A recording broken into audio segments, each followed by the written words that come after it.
تین لوگوں کو دیکھ کر میت بد دعائیں دیتی ہے، گالیاں دیتی ہے۔ آخر وہ کون سے تین بدقسمت لوگ ہیں جنہیں دیکھ کر میت بد دعائیں دیتی ہے؟ نمبر ایک، شراب پینے والا۔ شرابی انسان کو دیکھ کر مردہ کہتا ہے اے دفع ہو جا، قبرستان سے نکل جا، تیرے منہ سے نکلی گندی بدبو نے قبرستان کے مردوں کو تکلیف میں ڈال رکھا ہے، تیرے منہ سے نکلی شراب کی بدبو نے قبرستان کے مردوں کو پریشانی میں ڈال رکھا ہے۔ فرمایا سب کچھ کرنا، موت منظور کرنا، شراب کے قریب نہ جانا۔ شراب پی کر مرو گے تو کتے والی موت مرو گے، اور اگر نماز کی حالت میں مرو گے تو مولا حسین والی موت مرو گے، پھر قیام کی حالت میں مرو گے، پھر رکوع کی حالت میں مرو گے، پھر سجدے کرتے ہوئے مرو گے۔ شرابی انسان کو قبر اس طرح دبائے گی، اس طرح دبائے گی کہ اس کے ایک حصے کی پسلیاں دوسرے حصے کی پسلیوں میں پیوست ہو جائیں گی۔ فرماتے ہیں نمبر دو،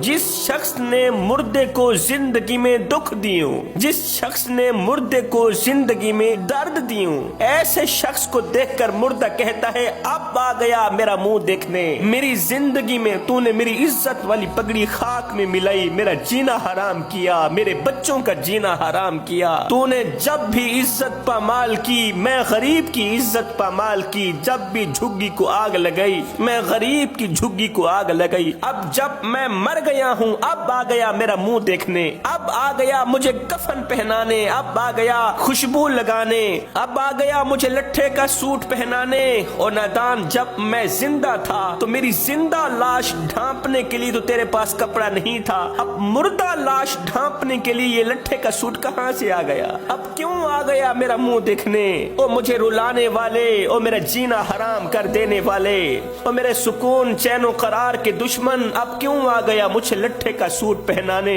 فرمایا نمبر تین، بے نمازی شخص کو دیکھ کر بھی مردہ بد دعائیں دیتا ہے، کہتا ہے او نادان تیرے پاس وقت ہے، مجھ سے وقت چھین لیا گیا، مجھ سے وقت چھین لیا گیا، تیرے پاس وقت ہے، تیری سانسیں چل رہی ہیں، میری سانسیں بند ہو گئیں، او نادان میرے پاس تو وقت نہیں تھا اللہ سے صلح کرنے کا، میرے پاس وقت نہیں تھا ناراض رب کو منانے کا، اللہ کو راضی کرنے کا، میرے پاس تو وقت نہیں تھا، تیرے پاس وقت ہے۔ ایک فقیر تھا درویش مست ملنگ بابا، اس نے کسی جنازے میں شرکت کی نا، تو جنازے کے بعد میت کو دفنایا، تدفین کے بعد ساتھ میں عزیز و اقارب کو کہا، اس اللہ والے نے کہا کہ اگر یہ مردہ جس کو ہم نے ابھی دفنایا ہے مٹی کے سپرد کیا ہے، اگر یہ دوبارہ زندہ صحیح سلامت واپس دنیا میں آ بھی جائے تو یہ کیا کرنا پسند کرے گا؟ عزیز و اقارب میں سے کسی نے کہا جی یہ اب توبہ کرنا پسند کرے گا، کسی نے کہا یہ استغفار کرنا پسند کرے گا، کسی نے کہا یہ قرآن پڑھنا پسند کرے گا، کسی نے کیا کہا، کسی نے کیا کچھ کہا۔ یہ سن کر فقیر اللہ والے نے کہا بھائیو یہ کام مردہ تو نہ کر سکا، یہ کام مرنے والا تو نہ کر سکا، تم ضرور کر لینا، توبہ مرنے والا تو نہ کر سکا تم ضرور کر لینا، مرنے والا تو استغفار نہ پڑھ سکا تم ضرور پڑھ